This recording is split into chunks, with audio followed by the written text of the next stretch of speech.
welcome to this festive edition of Horror Talk. So, I'm Random Ross, and it's been ages since I did a horror talk on this channel, a horror retrospective. So, in this one, I will be discussing the Black Christmas film series.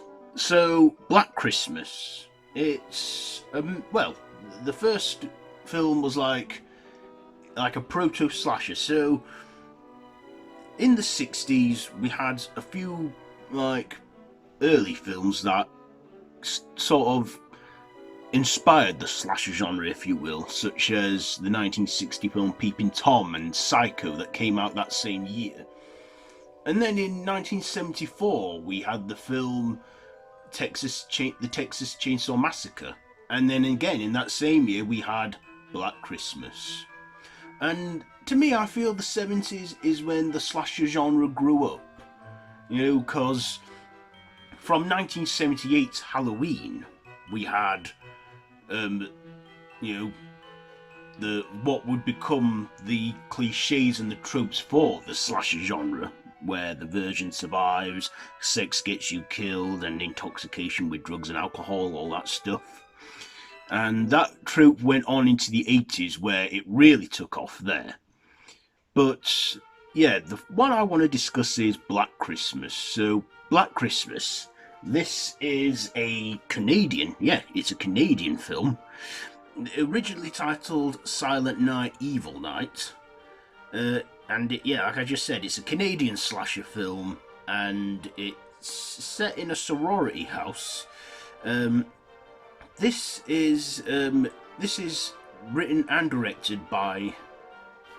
It's written by A. Roy Moore and directed by Bob Clark, starring Olivia Hussey, Kerry Della, and stars the late Margot Kidder and also the late John Saxon. And in this, the film is set in a sorority house. This film came out, oddly enough, it actually came out on October 11th, 1974. And this was distributed by Ambassador Films in Canada and Warner Brothers in the US and internationally. So in this, as I said, this film has gained a cult following, and in this, it's set in a sorority house where sorority sisters are getting strange phone calls from somebody making weird noises, and then they're obviously told that the killer is in the house. If you've not seen this, I think we're beyond the spoiler window here. It's like 47 years now since the film came out. So in this, there's also the killer Billy, who we never see in the film. Yeah, we see shadows and silhouettes of him and his eye, but we never actually do see the killer. And most of all, who is this killer Billy hiding in the attic? Why is he doing this? What's with the whole, putting plastic bags on their head and killing them? Not much is explained about that, and that's what makes this film good. It's what makes it scary and unsettling. And we had White Christmas, which was a family-friendly musical film. They thought, let's make the title Black Christmas, because it's evil and dark. And I really like that one. And this had no sequel. So and that final shot where we see them in the attic with the plastic bag over their head, and then the camera pans out whilst Christmas carols are singing, and we have our final girl in the house with Billy the killer still in there. That is an unsettling ending. And like I just said, for a long time this film was a solo film until the 2000s. Now in the 2000s we got a lot of films, a lot of slashers and horrors remade, like the Texas Chainsaw Massacre and My Bloody Valentine and Friday the 13th and Halloween and Nightmare on Elm Street. Well, the Nightmare on Elm Street remake was in 2010, but in 2006 the 1974 film Black Christmas did get the remake treatment in 2006, and this one, it was you know, Black Christmas, otherwise also titled Black Xmas, which is Christmas for short. So this one was directed and was screenplay written and directed by Glenn Morgan, based on the film by A. Ron Moore, and this one starred Katie Cassidy, Michelle Trachtenberg, Mary Elizabeth Winstead, Oliver Hudson, Lacey Chalbert, and Kristen Klock, and Andrea Martin. And she, I believe, was the only original cast member from the original film to appear in this in another role. And basically we get a similar premise set in a sorority, and it's a slasher film, and it's a loose remake of the 1974 film, but could easily pass as like a spiritual sequel as well. But no, it's a remake for sure. So in this one, like I said, it's a sorority house on Christmas Eve, like in the original, and we got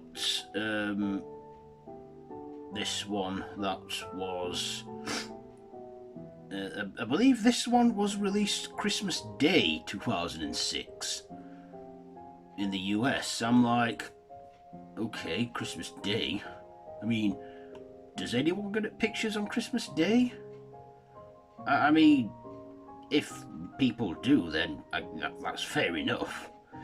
But in this one, there was two cuts. There's the European cut, which is 84 minutes, and the North American cut, which is 90 minutes. Now, I managed to see both of them. Both of them. There is two different endings to this remake. There's one where Billy gets impaled by a Christmas tree at the end in the final act of this film, and then there's another one where Billy dies and it's his sister/daughter that tries to do the kill on the final girl. But I think the second one that I just mentioned was the European cut. But in this one, I think one thing they do is take the mystery out of Billy, his backstory that wasn't explained in the original, and what made the original that more unsettling. In this, we get too much into depth with Billy and what he does, and it turns out he has some some blood skin condition that makes his skin yellow, and he was assaulted by his mother, and Christmas was never a great time for him, and he just went nuts and was locked away in a mental hospital, and then he escapes to his home, which is now the sorority house. And the kills in it are creative. There are some brutal kills in there when they golf the eyes out and use them as Christmas decors. And we also have Billy's daughter/sister in this because his mother abused him like that. And yeah, but I get that this was trying to be a good remake, but just didn't quite do it for me and probably many others.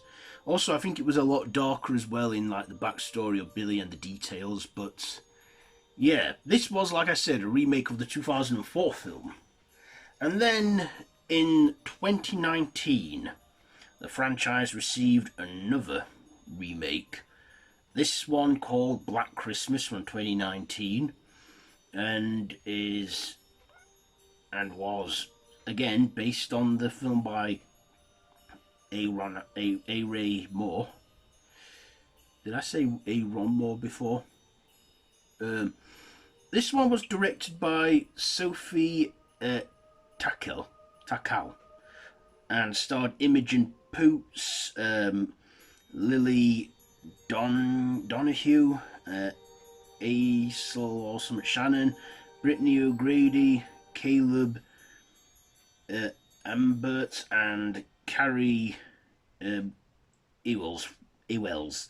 Dr. Gordon from Saw. So this one again is set in a sorority and was produced by Blumhouse and was released on the 13th of December, um, 2019. In his 92 minutes.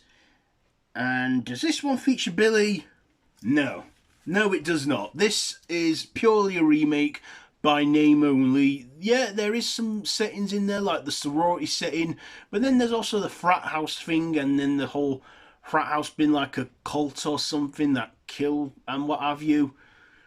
And the violence in that is apparently so tame that in America it received the PG-13 rating, which is the UK version of the 12A certificate. But in this one it got a 15 rating, which is the British equivalent of the R rating. I don't know, but this one just was not a good redoing of it. It didn't feature Billy, so I admire that they weren't going for the whole full like premise thing and the whole format. But this one, it was like ramming it down your throat with saying that boys can be sexually active and women and can and like under the influence and what have you. I don't but the message behind this, I just thought I'm not too. Yeah, I mean, I wasn't bothered about this one, if I'm being honest with you. And like I say, it just wasn't a brilliant film. It had good cast in that, but just not a brilliant one.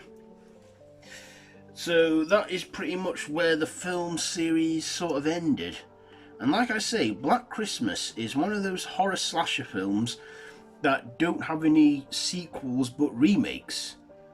But, no, that's a big but, in 2021, a fan film was made, a short fan film called It's Me, Billy, which came out in the summer of 2021, which is based on the 1974 original, and it follows the events of the first film nearly 50 years later, where it follows the granddaughter of Jess Bradford.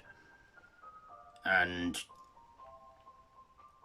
in this, I'd say that this is the closest we've ever had to a true sequel to the original, and it was a good one. It was actually a good film, and I actually did enjoy it. They filmed it in Almote, Ontario, in Canada, and the film's like about 50 minutes long, is it? Let's just have a look. No, it's about 42 minutes and 26 seconds long.